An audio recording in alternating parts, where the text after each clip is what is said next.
You never know what's going to happen when you go out of your comfort zone, somewhere, right? How that could change your life. So we went there.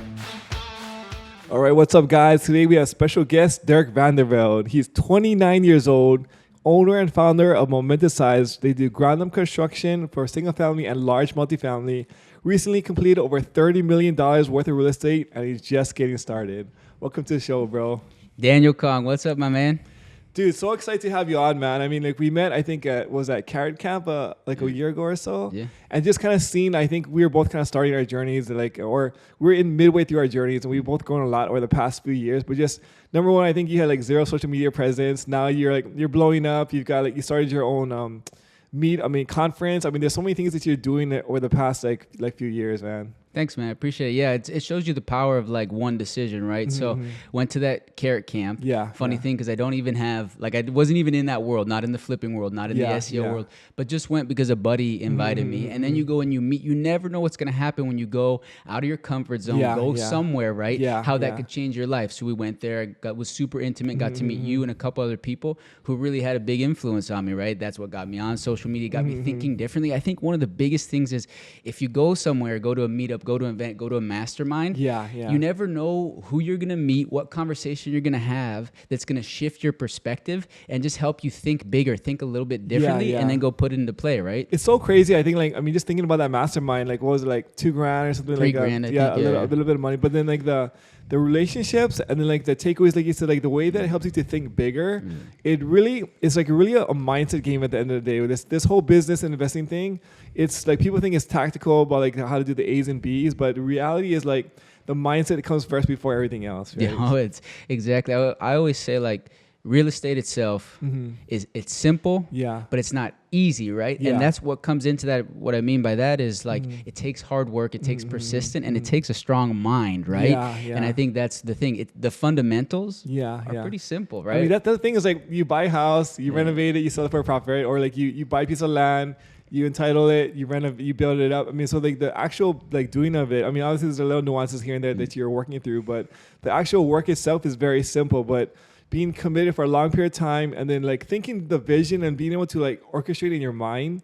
that's the part that really people often struggle with, right? Yeah, and knowing that believing that you actually deserve it and that you can go and get what you want. You can actually go and get what you want. It's out there for you to get. You just have to be able to change your mind, right? Change your mind. And I think sometimes whether it was how we were raised or what we've heard from a feedback loop that we've had to ourselves or our own self-voice, sometimes we put these beliefs on ourselves and all you got to do is take a step over, shift it, and it'll change everything. And then you'll get momentum, right? I mean, that's once you get one little win, stick with it long enough to get one win and then you'll build it grows momentum. upon itself, right? It compounds. Is that how you guys got the name Momenticize? That's exactly, Momenticize. It was the idea of Momenticize is to conquer the moment, live in the moment, conquer the moment, and then take that momentum and just keep going and going, right? So that's where we got it from. So I mean, you're 29 years old. You've accomplished so much. I mean, you own your own company.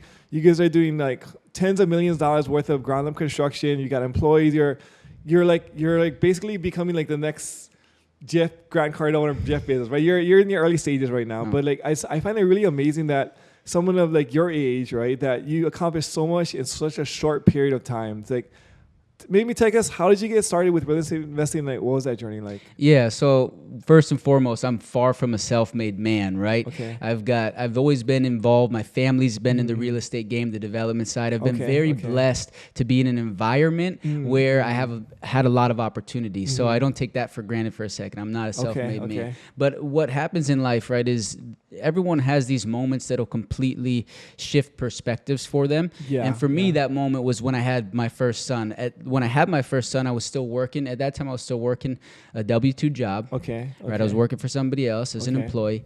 And I remember, I'll never forget the day we had just had my son, 2 days into having my son. So you mean your wife just gave birth? Just gave birth, home birth. We're hippies, man. So yeah, we did a home birth. He was born right on the floor. It was a beautiful thing. That's crazy. I mean, props to you guys, but I love it. Props to my wife. But yeah, by the way, if you're thinking about home birth, highly recommend. It's one of the most primal, romantic, crazy experiences you could ever. That's so insane. I mean, I can't even to me. it's so far removed from like my limiting beliefs and like reality. I can't even picture that. It's so crazy. It was magical, like a kiddie pool. It's as hippie as you could think, right? Like a kiddie pool in the living room, and like the whole. It's like indoors in a kiddie pool in our house. Yeah, like to get like water in the kiddie pool. We like ran a hot hose from the washer into the kiddie pool to get it warm, and the whole thing. It was magical to say the least. Awesome, bro. So hitting the story. Okay. He's born. Okay. And I'll never forget this day. He was just born. 2 days after he was born, I was sitting at home at the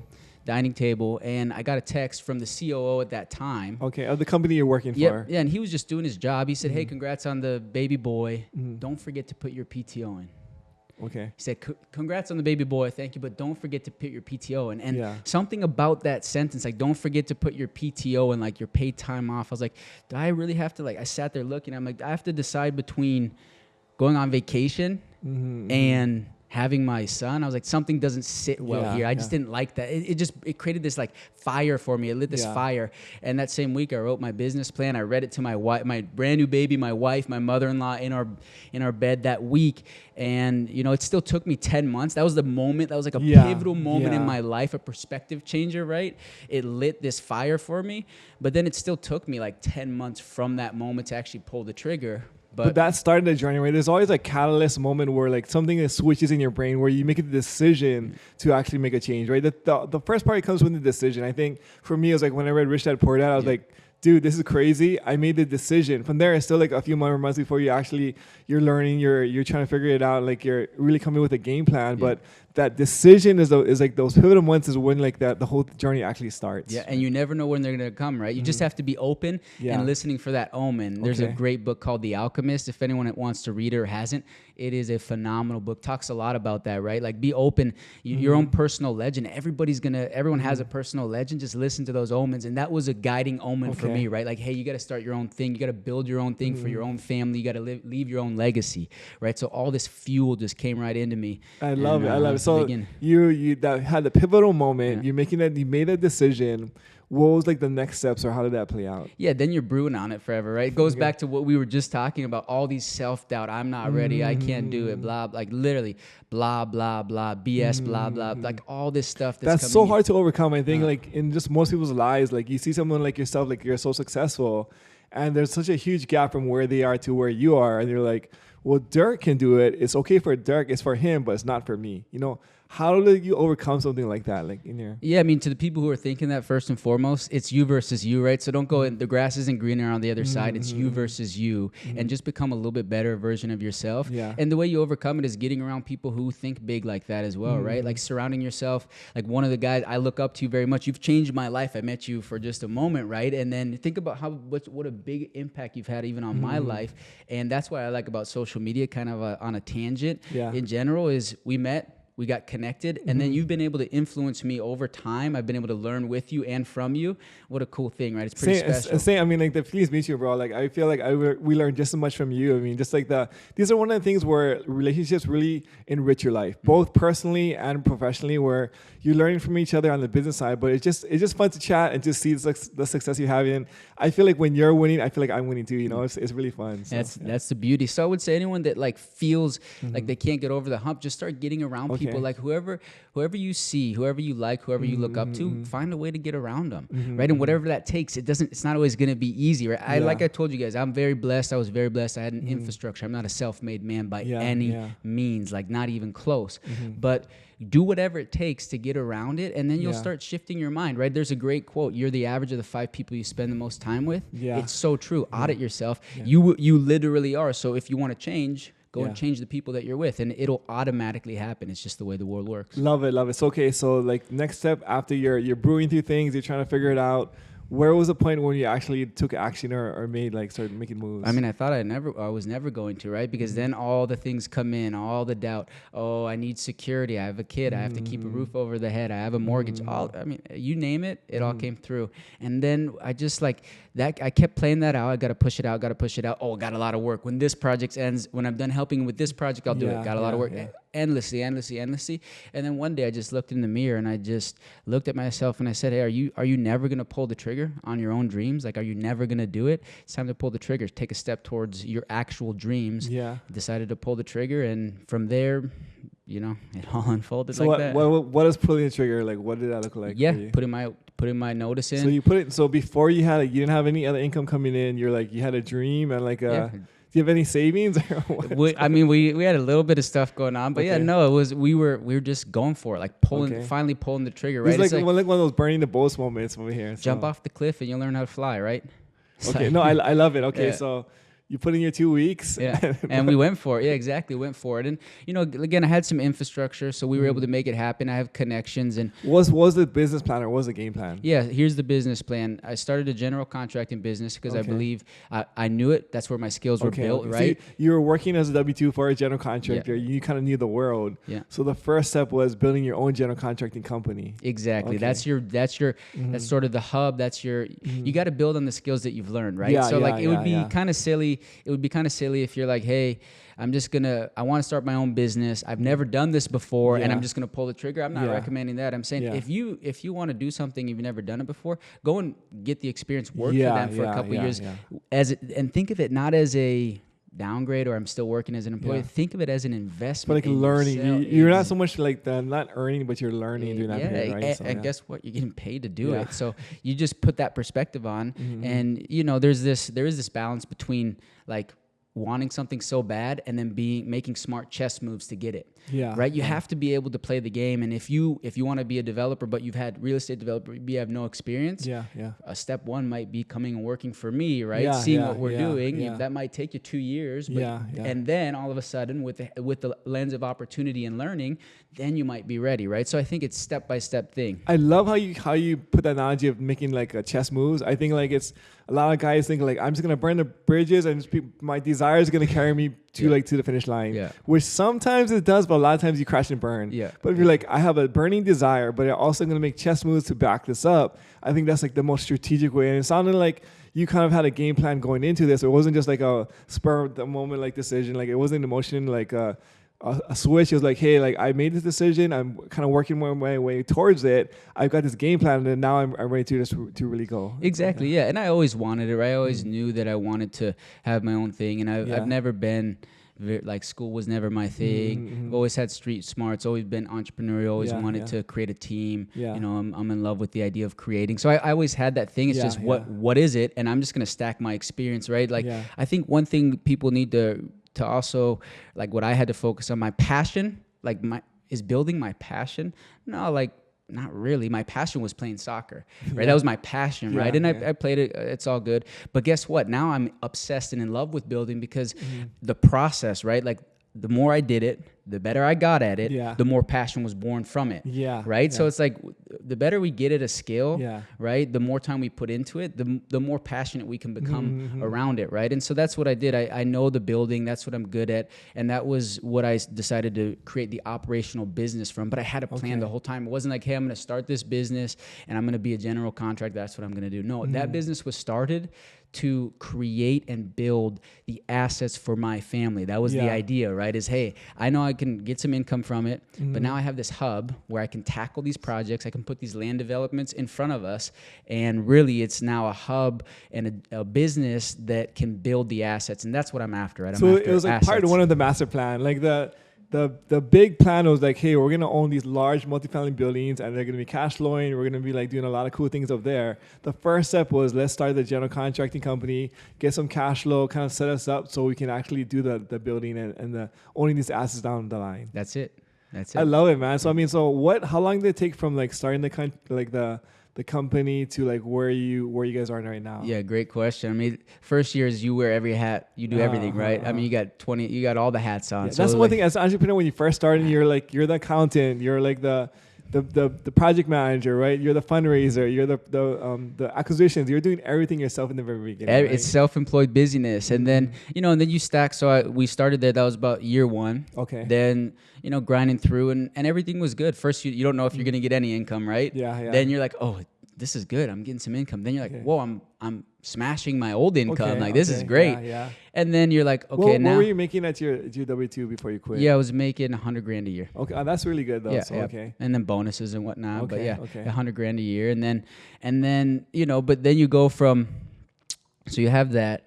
And then you go after year one, we were in year one. Then I'm like, okay, am I just going to like be self-employed business forever or what's next? Yeah. So then I went through a couple cycles of trying to get employees on, but I wasn't good enough. I wasn't smart enough yet. So I didn't hire right. What do you mean by that? Can you explain that? Yeah, this is what happened. I got so much work that I needed an employee. Yeah. And rather than being intelligent and smart and really thinking about it, I was like, I just need to throw a human at this. If you're breathing, come jump on my team. Come on, exactly. Yeah, like you got some experience. I need help. Like you're willing to help. Let's do it. Yeah. But it just wasn't a good cultural fit. I didn't get clear on my own stuff. A book that like helped me actually finally get it figured out is it's called Traction by Gino Wickman. Yeah. Once I actually was able to get that and get clear on what I wanted, what the mission was, what our values were, right? Then I could actually hire properly because it had to be a cultural fit. And it just took me a couple cycles. I feel like that's like a learning experience or the pattern of any entrepreneur. Is like you find something you really like doing, you get really good at it, you're wearing all the hats, you slowly get some traction, you're like, okay, now I have so much work that I need to hire somebody. First step is, if you're a warm body, let's jump you in. And then if you're super lucky, you get like a guy who works out. But majority of the times when I'm talking to guys, that first couple guys, they just eventually they're not a cultural fit, or just like they have their own different kinds of like visions. And so eventually it's a process for you as a business owner to kind of learn how to hire and how to add people to your team. You know? Yeah. So if you are a year one entrepreneur and you hear this, learn from our stuff, read that book, get clear, you know, take that step. That's the whole point of these things anyways, right? It's like passing down the lessons that we've experienced. And sometimes you're just hard-headed like me and you just have to go through it yourself. But so we go through that and then finally got it teed up, and now we're finished year 3 going into year 4, and we've got a really good strong team, was able to bring on really clear on what we're doing, running our meetings in a certain way, brought on some really good talent, people that are smarter than I am in the places that they need to be. And we're really starting to hit this beat now, right? We're far from where we need to be, but we're hitting this beat now, and we're working towards, just step by step, working towards creating a business that can really be an asset, right? Instead of this self-employed busyness. And so we're getting there, and I'm so proud of the team. I'm so blessed, so grateful, so lucky to have those people. I mean, like at a certain point where it's really the team that carries you to to your success, right? It's like the better the people that you can hire, the higher your ceiling is gonna go. But so if your team is like dragging, sometimes it's like you're never gonna hit the goals you want if your team is not on the same page as you. Oh yeah, and then it have to be a good cultural fit, right? Like. You look at me. I've never swung a hammer in my life. I don't really. Know. Yeah, no. You look like you. Yeah, I mean, you got some tattoos. I thought you were like. Yeah, man. Trying to make it happen. No.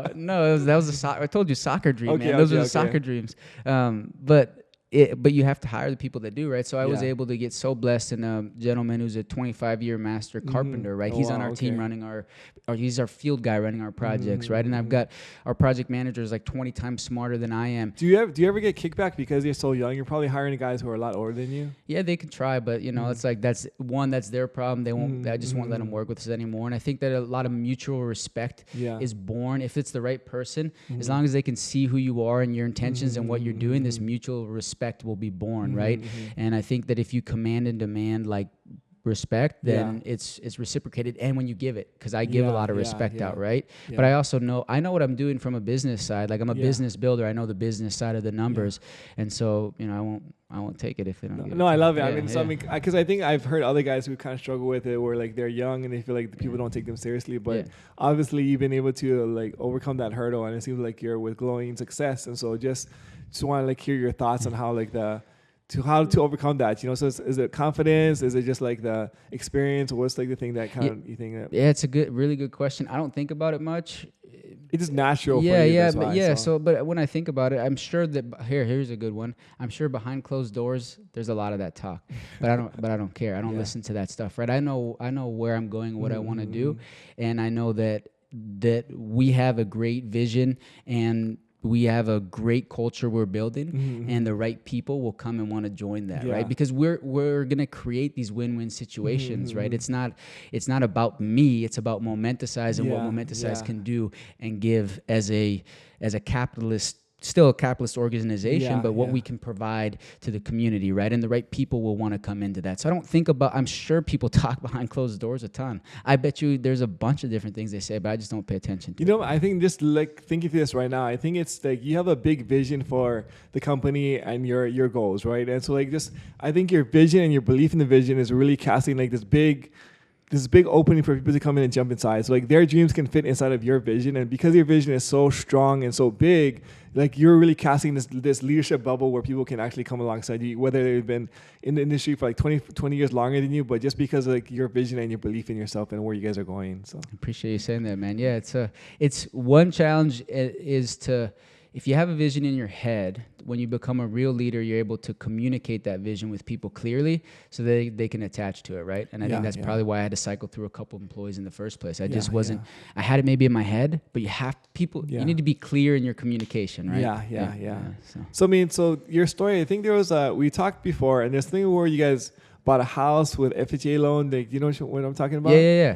Tell us that story. Yeah. So the first house we bought, before we bought the house, it's all connected, right? The sequence is all connected, but before we bought the house, I was living in a hippie house with my girlfriend, my wife my girlfriend at the time. And when we found out that she was pregnant, at that time I was again working W-2, and I wasn't even thinking about investing. Like my mind wasn't there. I was just to be real. I mean, you're in the daily grind. Like you're just doing your thing in your lane. You're not thinking about the different opportunities that's in the world. Like goes back to when you go out and meet other people, it opens your mind, right? So I wasn't even thinking about it. We're living in a hippie house with 4 other hippies there, and found out my girlfriend's pregnant, and I'm like, that just slapped me. You and your girlfriend and 4 other people in a house, big old house, and all of a sudden that just slapped me in the face. When you hear all of a sudden that like your girlfriend's pregnant, talk about a moment of like, whoa, I gotta figure this out. Like you go from like, it's all good, I'll take the dog on a walk and drink on the weekend, to like, oh, I gotta figure this thing out. Like, and the first thing that came to my mind was, okay, I need to find a stable household for us. So I started figuring out, like, trying to think about how do I get a down payment, what can we do, how do I get into a house. And at that time I didn't even know like the options, right? I didn't even understand what options you had. I didn't know that you could put 3.5% down to buy a house, right? I didn't know that there was all these different programs and options for you to make something happen. And so we just started to really unfold that and get into it. And then we got super lucky with the first purchase of our house, right? We were able to get enough to do a down payment. Okay. Here's another thing that I will say too. It was 2019. Everyone in our circle was saying like, don't buy a house now. This is in the middle of COVID. Like prices are just before COVID. Okay, just before COVID. We bought it just before COVID. Okay. So prices are too high. Yeah. Don't buy right now. I mean, everything you think of, right? Because we're just on like a 10-year bull market. So you remember what it was like. But my intuition was like, no, hey, I got a baby coming. I got to do something. We have to make something happen, right? Because I had this new motivation. So the point on that is like, the people you love, the people that are closest to you, they may even tell you like, don't do it, it's too risky, not now. But you need to listen to that voice inside of you. You need to follow what's inside of you. And that's what we did. I could have easily listened to them, right? And said, oh, I'm not ready now, let's just go rent. But I didn't. And there was a reason for that, because we bought that house and then we were able to, 10 months later, due to COVID and a couple things, we were able to sell it and actually get our first $100,000 profit that then we could go and kick into everything, right? Dude, crazy. Like, so walk me through this. Like your first flip, basically it was like a live and flip. Like what are the numbers? What did you guys buy it for? Did you renovate it? What did it look like? So we bought the house for $330,000. It was listed for $360,000 outside of our budget. We couldn't have it. Another lesson, right? Don't close your mind. You never know what's going on. So what was your budget at that time? We were the maximum that we could get a loan amount for was $350,000. Okay. And the house was listed for $365,000. Okay. And we tied it up. I was all nervous to like $350,000 seemed crazy. I didn't have I had to come up with a little more money for down payment if we hit $350,000. But long story short, we get it tied up for it was listed for $365,000. So don't close your mind. At first, my first reaction was like, oh, I can't afford it. That's such a terrible thing. It's not I can't afford it. It's how can I afford it? I love that. I love that. Yeah. Right? That's the truth. So we shifted that. Got it tied up for $350,000, and then we ended up actually getting it closed for $330,000 because the appraisal that came in. So think about this is kind of a mind game too. The appraisal came in lower. Doesn't happen much anymore, but we had it tied up for $350,000 and it got appraised for $330,000. The sellers were like, you need to bring in the extra 20. And I was like, I don't have the extra 20. So we left it up to a chance. We said, I don't have it. You choose if we close or not. And we got lucky. We ended up closing for $330. How much was the down payment that you guys actually had to bring? It's like $15,000. Okay. Maybe just under. Yeah. Right in that range. So it was like a 3%, like yeah, down payment. 3.5%. Yeah, exactly. PMI. You learn about PMI and you know the whole thing, and it felt crazy to me to have an $1,800 mortgage that felt like really like a big deal. What were you paying at the time? I was paying $400 from. I was like, in the hippie house. I was paying $400. You know what I mean? So we went from $400 to $1,850 or something, right? And and then COVID hit. So then I wasn't really paying attention. I remember manifesting though. So I took all the money we had, boom, put it in the house, and I had like $2,000 left. And I remember writing to myself. Now I did start thinking about manifesting. I'm like, hey, I want $100,000 of investable money by the end of this year, 2020. $100,000. No idea how to make it. W-2. I didn't have any sources, right, of where it would come from. But I just wrote it down, and I'd start telling people about it. Tell my aunt. I'd tell different people. All your aunts were like it's never gonna happen. Or just listen to me. They would just listen, right? But I didn't know. I think maybe other people believed in me, but I didn't know where it was gonna come from, right? I didn't myself fully even know. And long story short, COVID hits. First, everyone doesn't know what's going to happen, and then we're in like more of a destination kind of outside of a city, and we just skyrocket, right? And I'm watching all these prices. I'm like, babe, we're going to sell. She's like, what? We just moved. I'm like, we're going to sell. So we sold, and I remember I took a screenshot. Like, it was end of October. The goal was to get $100,000 of investable cash, and then at the end of October, once we closed the house, we ended up right there. It's like just over $100,000. Awesome, I took a screenshot. I love it. Took a screenshot, and then the funny thing is, once you get into real estate, it's like, because then I'm like, okay, there's some power here. So we had $100,000, and 4 weeks later we had nothing in the account again because I pushed it back out. Right, it was like time to go work again. But the thing is, it's crazy that like there's no other, I guess, vehicle where you can just make $100,000 out of thin air, because it's not like you had like $1 million to invest. You had like $15,000, right? You turn that $15,000 into $100,000 profit in 6 months 10 or months, 10 months. I mean, that's insane. There's no other vehicle that like everyday us normal Americans where we can do something like that, right? Yeah, so, I know, and that's what's so beautiful. It goes back to like, it's simple. But it's not easy, and you got to have some risk appetite. Yeah. I mean, there's nuances to it, but so you guys basically made $100,000 on your first deal. I mean, like, it was like a live and flip, right? But like that kind of sets you up to kind of like get started. Now you caught the bug of like real estate investing, and then like you're crushing it like on a whole other level. But like, what was like the next step after you guys got that? Yeah. Then it was time to get into the ground up game, right? Okay. Take what I knew, the skills I knew on building construction, right, and get into the ground up game. So we bought some lots, built from the ground up. Okay. So we buy land, build from the ground up as spec houses, and sell them off. Okay. And then we were able to double, triple, quadruple our money on each one of those, and that was the seed capital plus the knowledge that then just started, unfolding from there. So we've been able to go from doing a couple projects a year. Now we're probably do like 15 to 20 houses, not all specs, but 15 to 20 houses plus all ground up construction. All ground up, everything's ground up. We just bought our first. These are my favorite. We just bought our first house with existing land play on it, and I'm super pumped about it. I think it's going to turn a great profit. Explain that to me. What do you mean by that? So So we bought an existing house that was sitting on an 1.25 acres. So a large lot, excess land. And here's what's sweet about that. Like, if you're just going to do the ground up side, you usually have to buy that land in cash by itself. It's the smart thing to do, so you don't have debt on it, right? Yeah. Well, this one, I used none of my own money. $365,000 cash offer is what we made for the house. That's why for the house, because the house is there, right? Now the bank will lend on the house. Yeah, the private money lender, he'll lend on the house, right? So he lent on the house, and then we're gonna partition off the house. We'll get all this extra land out of it, a whole acre of extra land that we'll develop, and then we'll turn the house. We'll probably be about $50,000 into the land, and the land, I think, it's worth well north of $250,000. So dude, that's amazing. But it's smart. You're thinking outside the box. You're being creative with this, where you buy a house with a large lot, And because you're ground up construction, the land is really valuable to you. So you basically section out the house to its own thing, and then now you basically got the lot for free. Like, you know, like it's you basically got it for free. You know, close to it. So. Exactly. And then you think about all the value that you can add. There's a lot of why I like the ground up game. Is there's a lot of built-in equity, right?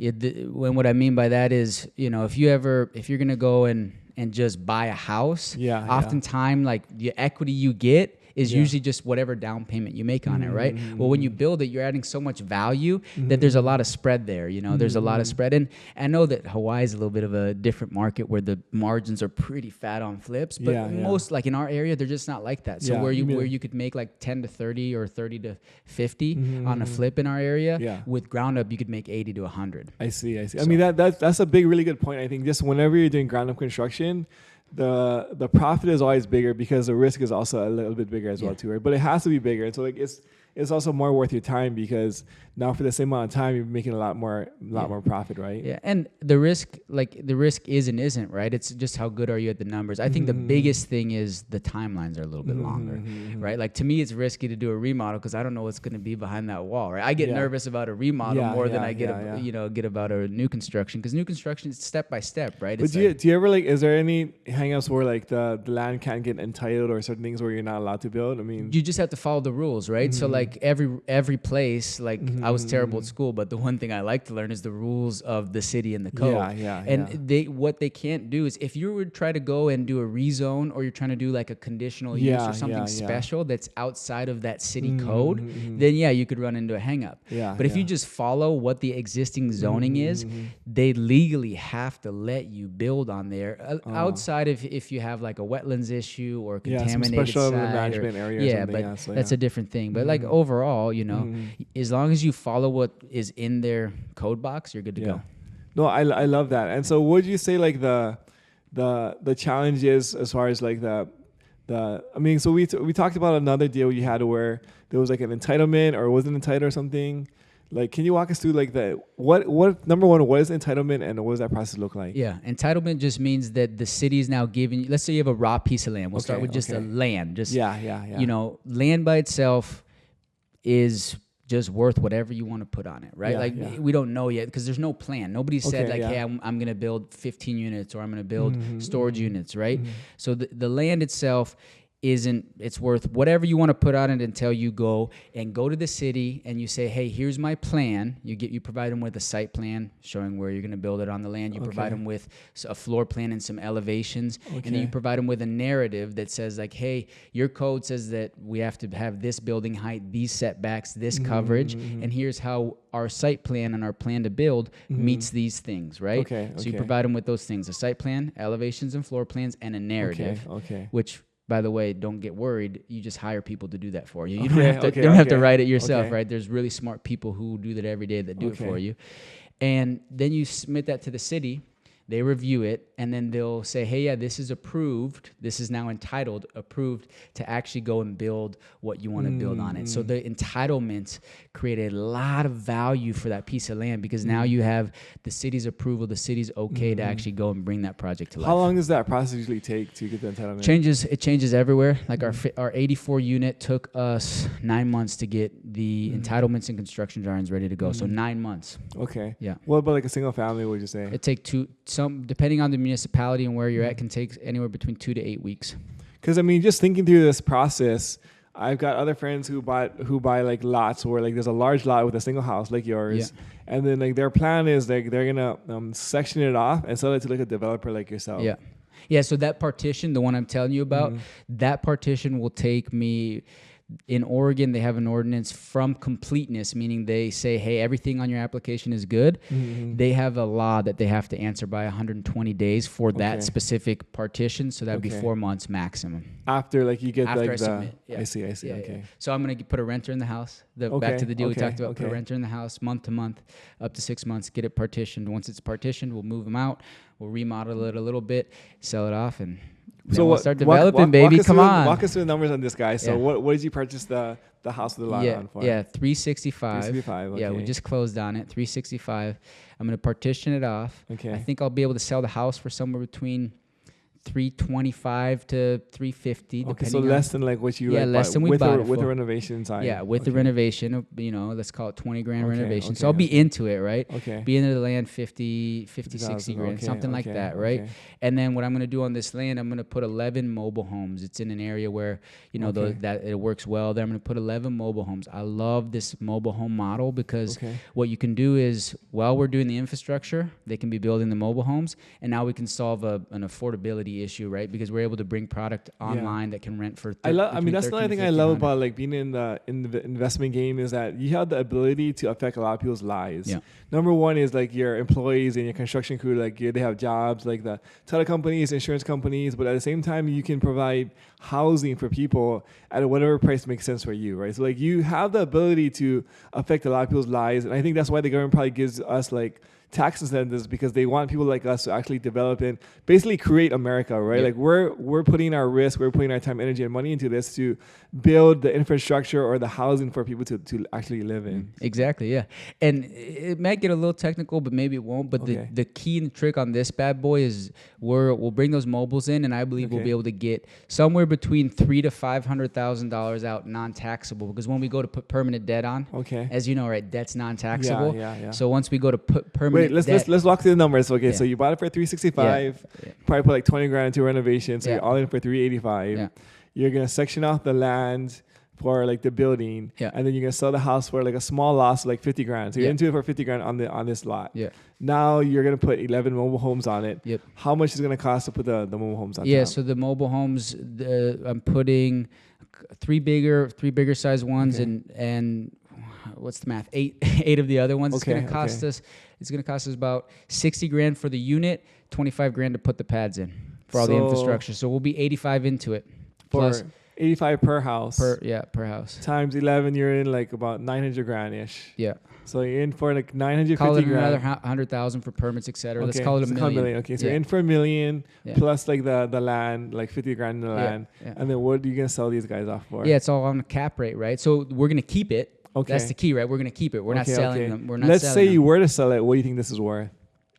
Good question. Probably about $2 million is what. Okay, like so when I run it off a cap rate, somewhere between $2 to $2.2 million. So I mean, depends on rents and whatnot. So if you were to flip this project, you basically made $1 million on this thing. Yeah, I mean, if you were to actually go and sell it and flip it, yeah. But you're not gonna flip it. So what are you gonna do? Yeah, instead we're gonna build it out. Okay. Get the rents in. I think we'll get between $1,300 to $1,500 in rents, and then those things trade off cap rates, as you know. Okay. Right. So we'll get it rented up, and then what I'll do is, I think it's worth somewhere between $2 to $2.2 million. Okay. Depending on how much rents we actually get. Right. Okay. Pro formas are one thing, and then the reality is projected, right? Like you're that's the range. So, exactly. And then you take like a 75% loan to value, right? Meaning that we're gonna take.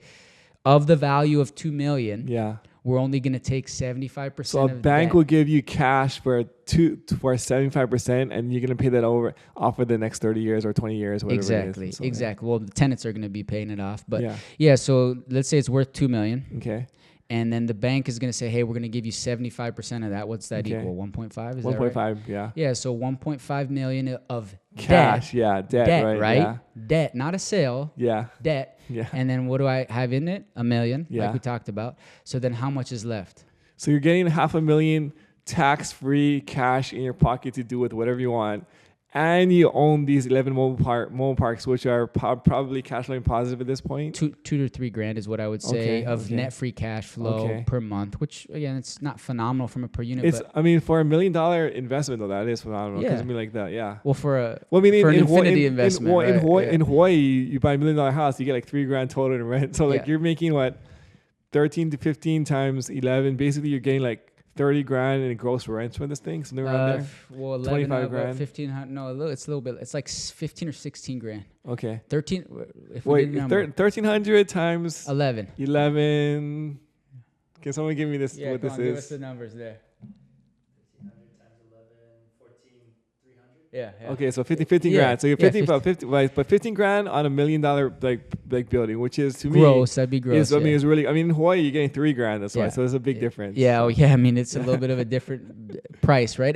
And they're mobile homes, right? So, but that's what I like about that model, because think about it, you can't rent anything for $1,300. And they're brand new too, right? At this point, they're brand new, and it's a great model, right? It all depends on what market you're in, but I think it's a great model, and I'm really excited to go into that. And it's kind of funny. It's kind of counterintuitive, right? Because you'd be like, hey, you have a construction company. Why are you bringing in mobiles? Well, because I look at everything through the lens of opportunity, right? And that's what I believe. Whether I'm right or wrong, we're going to find out. But that's what I believe is the best value for that property. And that's what I love about real estate investing, right? You got to put your lens on the highest and best use of how you can like maximize the returns, or like the profitability, or like the benefit of this property. And right? One thing that is really important, that in my opinion, is time, baby. Time, right? Because if I were to go and build all those out, that would probably take me double the time or triple the time. And I value time more than I value anything. So. That's a really good point. I think a lot of times when investors are looking at the return of a deal, they're looking at how much money is it going to make me. But if you factor in the time, like let's say I can make $100,000 in like a year, or I can make like $50,000 in a month. Like go for the $50,000 all day, just because like the return on your time. Then you can always do like another $50,000 in the next month, et cetera, right? So like the time it takes to do things is like a big portion of the ROI. Oh yeah. I mean, the one thing I learned, and I reflect on 2023. Here's the biggest thing I learned of all time, is that there is an abundance amount of money and opportunity out there. Yeah. But the one thing that we don't have an abundance of is time. Right? Say that again. Yeah. So the one thing I learned in reflecting on 2023 for myself is that there is an abundance of money and opportunity in the world, an abundance. But the one thing we don't have is an abundance of time. That's so true. That's so good. Yeah. So why wouldn't I use what there's an abundance of, money and opportunity, to create more time for myself, right? And I think that's the biggest thing I take into my mind is like, I cannot waste another second, right? Every single second I have, I need to make the most of it, right? Especially when I looked at my kids, and it happened. It actually made me quit drink. I quit drinking because of it. I was Christmas Eve. I'm looking, and I had a couple drinks, and I'm in this like sedated state, and I'm looking at my children, and I think to myself, like, do I actually want to present myself like this, kind of like numb, sedated, to my children who are growing up faster than I could ever imagine? My boy's about to be 4. And I'm like, is this really me? I say I have all these big dreams. Is this really me? And I just looked at myself and I said, like, no, there's no chance. I'll never get those moments back. So why would I go and sedate myself? Why would I go and not be me, the real Dirk? I just don't have any more moments for that. So it was a huge energy that just came through me, and feel blessed to have had that hit me. Dude, like one thing is, it's crazy. You're so successful on so many levels. Number one is, you're 29 years old. I'm almost 30. Everybody. You got a beautiful wife. You got 2 beautiful kids. You're crushing it in the family game. You're crushing it on the business side. You're blowing up on social media. You're putting on some conferences.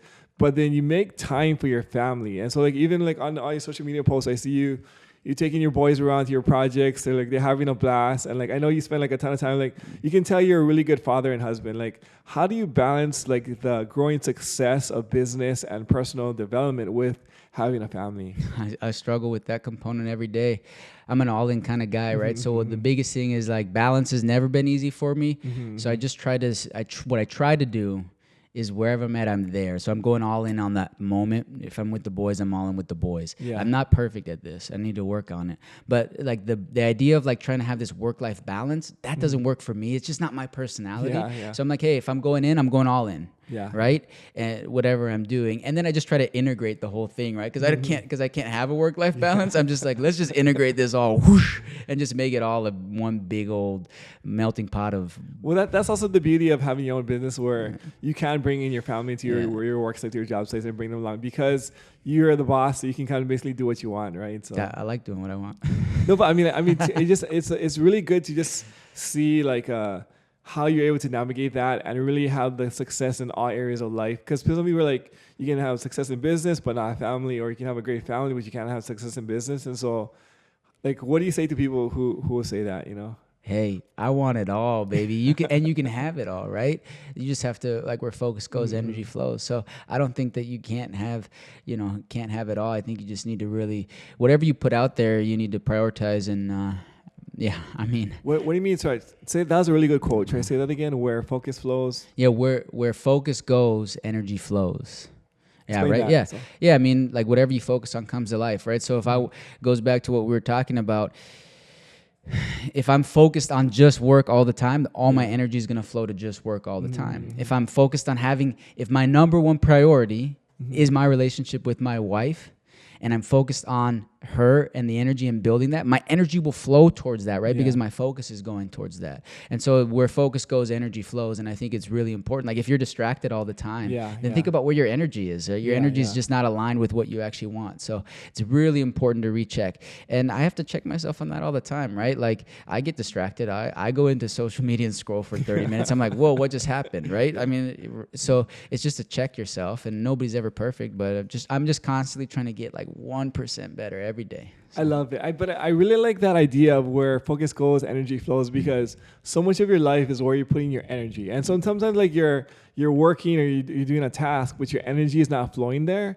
It's like, it's not as productive, right? So whether it's with your wife, I know I get in trouble with it sometimes when, like, we're having dinner or something, and then, like, we're together physically, right? But I'm, like, on my phone or answering an email. So, like, my energy is going towards my phone, even though we're physically standing across from each other. And so sometimes I get checked on this, and it's like, it's something that you have to be aware of, that your energy is, like, really important in where you're directing it, right? Yeah, I think people need to listen more to that energy, right? Like, you walk into a room and you know if the energy is good or not, right? And you need to listen. That's your gut telling you, right? Like, if you have this down energy, change something. Like, snap out of it and change something. Change your work. Like, if your energy's down and you don't like it, guess who has control over it? You. It's not the victim mindset is like, that's your own problem, right? Like, you can either change the way you think about it or change the situation. And those are your two options. Like, and then I try to literally, if you have a victim mindset, you're not in my circle, because again, your energy, I value that energy. Your energy is trying to pierce into my positivity, creation, etc. Right? So I think people don't listen to energy enough. It's like this unspoken, amazing thing. It's what I actually think God is, right? Is the energy around us speaking through us and happening all the time. And so, or maybe one form of God, there's many, but energy, I think, is just a massively powerful thing that I think we all need to listen to. You know, I read this hack one time where this guy was like, hey, like, the energy is so important in the way, like, you view and carry yourself. So the hack is, whenever you pass through a doorway, you smile and you lift your shoulders. And so, like, it's kind of like this little, like, mini kind of thing that. Where, like, I like that. Every time you pass through a doorway, it's like the doorway is like the callus, or, like, it's like the switch, like, okay, smile and lift your shoulders. And so, like, it's just like a little thing I tried for like a little while. It actually works. Like, you know, it's like, it just, the doorway is like the thing where, like, it's like every time you pass through the door, like, you smile, you lift your shoulders. It's weird, but it's like, the cue. Yeah, but it's like weird because it actually, like, lifts your spirit. It makes you like more. Your energy is like is good for the next, like, 20 seconds or 30 seconds. Right. You know, so success leaves clues. That's it. So. No, I love that. So it's so good.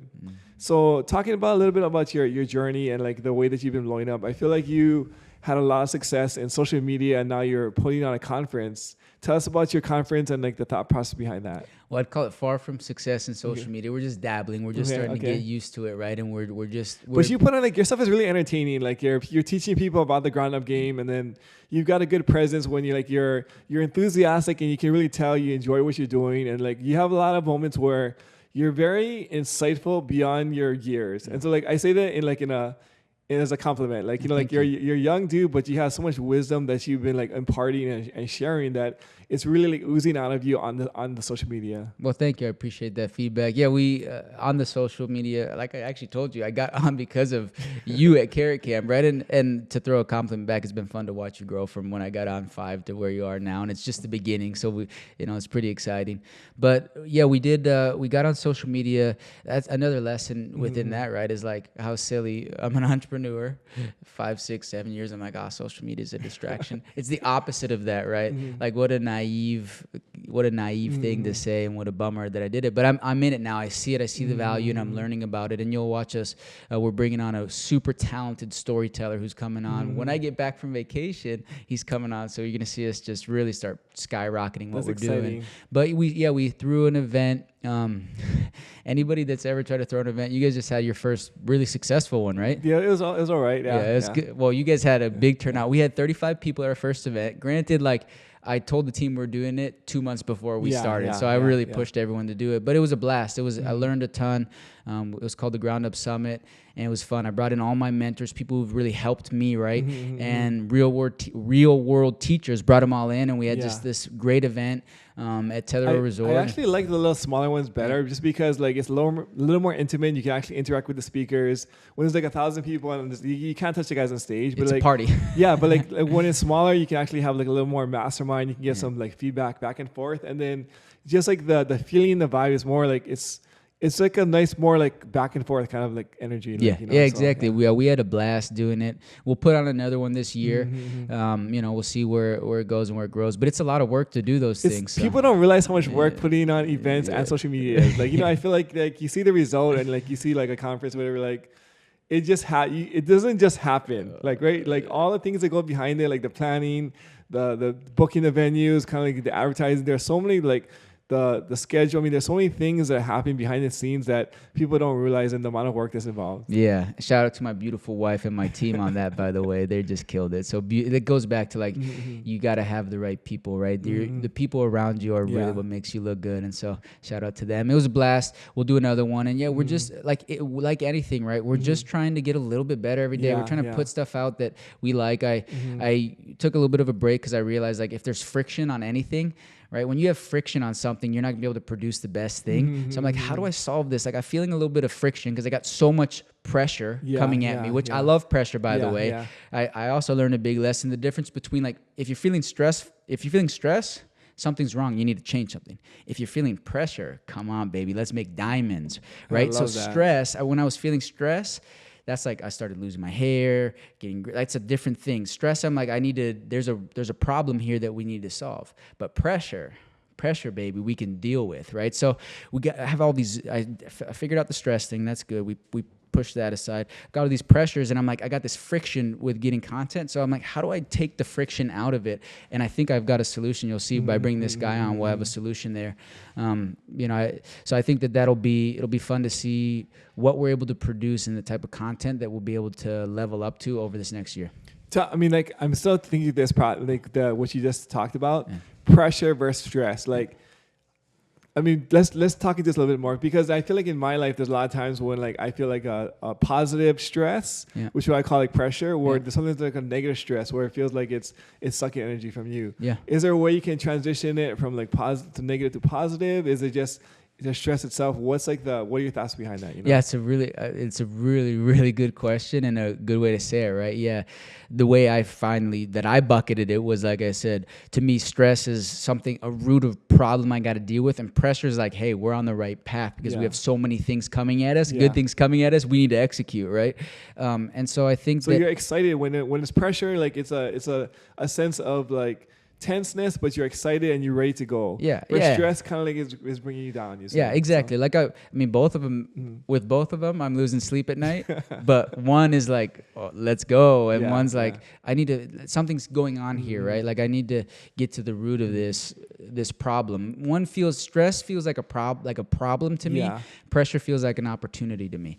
I would say that's what how I reflect on that. it. I mean, just in my life, I think just thinking through that, like when I've had both, and so like it's like you said, like when there's pressure, I feel like you rise to the occasion, right? I mean, stress sometimes you still have to rise, but it's a lot harder to make it happen on this side. So like, how can you transfer more of your life into pressure or like positive stress versus, and just to get rid of all the negative stress? Praying every single day, just being thankful for everything that's brought into your life, both the challenges and the prosperity and the challenges, right? And just understanding that whatever's coming your way, there's a reason for it, even if we can't see it yet, right? Like if you look at any problem you ever had and you look back, right, in hindsight, it's all good.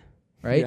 So how do you take hindsight, that perspective of hindsight, and turn it into foresight in the moment, knowing that this has been presented to us for us to grow, to get smarter, to remove something, to do something, right? It's just been presented to us for a reason, and we need to just, even if we don't know the reason yet, we just let's take it on and let's get it. So I mean, dude, like one thing I always I like being around you is because you always have good energy. Like I feel like everything is pressure to you. Like every time I talk to you, you're always excited about something. You see so much opportunity in the world, and I think it's, even when we talked earlier, you said like there's tons of money and opportunity, but you have so little time. But like just the way that you like have like such a positive, good vibration energy around you all the time. Is there a secret to that? Or is it just natural? Talk to me. Yeah, I think it's like anything. It's a choice, and then we train at it, right? So it's a choice, and then I train at it. How do you train? Yeah, like on my bad, I literally kind of like what you were saying, right? With like, I like that trick. I'm literally now every time I walk in the door, I'm like, I'm gonna think about it. Right? Smile, lift your shoulders. Yeah, smile, think about it. A lot of self improvement. I invest a lot of money in coaches and in therapy and in reading books and events and stuff where I can like try to master my own mind, right? Like Tony Robbins says a thing that just blew my mind, and I think it's so true. He says like, stand guard at the gate of your own mind.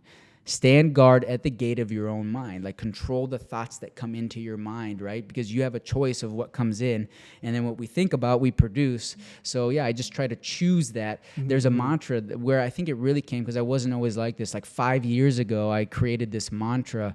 I went to a Tony Robbins workshop, and I created this mantra of who I wanted to be. I call it homemade happiness. And I read it to myself every single day, literally every single day, until I had it memorized. And I have it memorized now, right? And so that's how it's a mantra of how I want to be in this world, what I want to produce, how I want to give my energy, my love, my connection. And I literally tell myself that every day, and then of course I'm going to show up. Would you mind sharing it? I mean, like, yeah, I'll share it with you right now. I, Dirk Van Der Veld, have decided to live a beautiful life. Every day of my life, I will live with and through gratefulness, creativity, love, and connection for this amazing world. On a daily basis, I will choose to give and feel love, creation, wisdom, excitement, joy, grind, and playfulness. I will actively devote myself to homemade happiness. When feelings of fear, frustration, or anger arise, and they will arise, I will pause, think of 3 things that I'm grateful for: my beautiful wife and my 2 boys, and simply return to my beautiful state of living. Being in a beautiful state will be my habit, my way of living, controlled by no external event or outcome, rather mastered through my soul and self-choice. I'm going to will myself into success. Every day I'm going to write my own rules, create my own wealth. Passion is what I will project. Smiles is what I will share. And by doing these things every day and in every way, I'll be painting Dirk's extraordinary masterpiece of a beautiful life. Begin each day with the end in mind. Now let's go effing do this. Let's fucking go, bro. Dude, I love it. That's so good. That's so good. I get goosebumps just thinking like that was it. You asked for it. I gave it to you. So. I mean, now I see why like you're so pumped every day. If we could just record that and I can just play that in my room when I wake up in the morning, that would be awesome. Or make your own mantra. Yeah, that's what I wanted to bring into the world. And sometimes that first section I change, right? Like whatever I'm feeling, whatever I want to give and feel in the world at that time, I'll bring out. But I love how you're so intentional. I think a lot of times when people are successful, they think like they just see the end result, but they don't see the intentionality in every single day. So every day you're getting 1% better. Every day you're intentionally deciding what you want to do, how you want to like be, how the man you want to be, the way that you want to grow. It's like a lot of intention that's going into your life, the behind the scenes that people don't see, right? Yeah, I appreciate it. It's like we said, right? Like think about the most talented people in the world. You know, you see the end result, but you don't see the practice behind it, right? And so it's like the daily choice, the daily discipline. I also learned that discipline is actually what equals freedom, right? The more disciplined I become, the more freedom I start to feel. And love it so much, bro. Well, last question for you. Somebody who's just starting on their journey, they see you like a Dirk, they're like, this guy is amazing, I want to be just like him. What advice would you give to someone who's just kind of starting out on their journey of either entrepreneurship or real estate investing? Yeah. First and foremost, believe in yourself or nobody else will. Whatever you need to do to believe in yourself because you deserve it and you can. Believe in yourself or nobody else will. Then go and find somebody, whether you can listen to my stuff out, right? Or we're pushing stuff out, whether it's somebody in your community, go and get in a group where it elevates your thinking, right? Do an audit of the 5 people you're hanging out with and say, is this what I want to become or do I need to change this? That's the next step.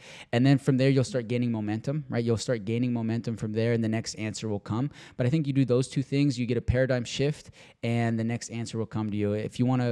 If you're really interested in the ground up game specific, just come and hang out with us, follow us. We're doing a bunch of different things and we'd love to connect with whoever wants to do it. Awesome, man. Where can people find you if they want to connect? Yeah, we're at the Dirk Van Der Veld on all platforms. And like I told you guys, you're going to see us rev up this year. So love it, man. Well, thanks for coming on the show. Super appreciate it.